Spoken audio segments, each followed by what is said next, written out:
Hey folks, welcome back to the city. In today's video, I'm making some police cars, but I'll start with some plants and trees.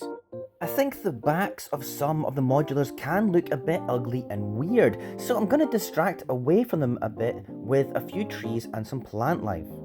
This is a first attempt by me at a tree using a Lego cherry blossom set. I have seen other people do something similar. I've enlarged it and added a load of leaves and tried to make it as tree-like as possible. This is the original set, and for only £12, it's a pretty neat way to add two pretty substantial trees to the city. I still got to do the other one though. For the rest of the street, I've made some gaps for the paths to the houses, and between them I've built white brick walled bunkers which contain a variety of plants. This is just a prototype. Rather handy for me are the plants from the Friends Botanical Gardens, which I'm using as part of my train station, so I don't need the plants. So I'll be taking all these plants out. And now for the transformation. It's not a dramatic one, but I've swapped them about a bit and added a lot more in each plant bunker. I think it looks quite unique, and the white works well in this part of the city. From above, I've just added some tan tiles to the white bunkers to see what it looks like. And this is quite close to what I had in mind for this section. The plants look great, the trees hide the back of that building nicely. I'll probably add some more tiles to finish this off.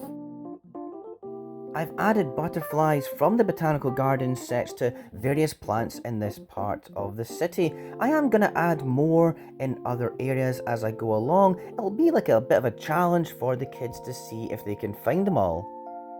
I do have some older style ones in the pizzeria too, but the new ones look great and I love the colours. The next thing I was working on this week was police cars, so a very different thing to plants. I did already make one ages ago using the Ford Anglia from the Privet Drive Harry Potter set. But Lego somewhat recently released a cheap £12 set with just the car, which is perfect for my old-fashioned police car kind of look that I'm going for. Although this new one's design has a flat roof, which I won't be able to use to put a siren on, so I'll need to change that and a few other things. This is the kind of look I'm going for. This is a Dutch police car from the 50s, and this is a UK Ford Anglia from the same era. So something along these lines.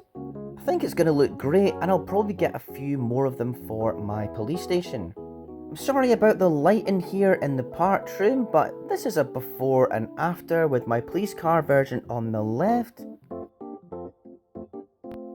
And voila, here we are now, both with new rooftops. I used sticker parts from an old police car set, and I switched this one to left-hand drive as well. And it's cool that the original design had that white stripe down the side, which kind of makes it look like a police car anyway.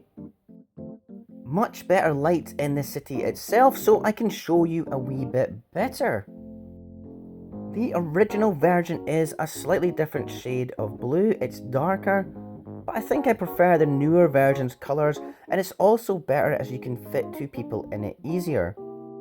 Whereas the old one is just one seat. I mean, yeah, okay, I can modify it and change it to fit two, but I'll probably just leave it for now. And they both still have the opening boot or trunk, which is a nice feature. But yeah, I think this looks great in the city. I'm going for old looking vehicles in the city, so this works perfectly. And I'll definitely buy another two. Eventually, I'll be building a very large police station, which will be a skyscraper in the back of the city, and it'll have a few police cars in its car park. So I have a bit of time before needing to get more. So for now, I'll just position them around the finished road section. Anyways, that's all for today. I hope you enjoyed the update, and I'll catch you next time. Bye!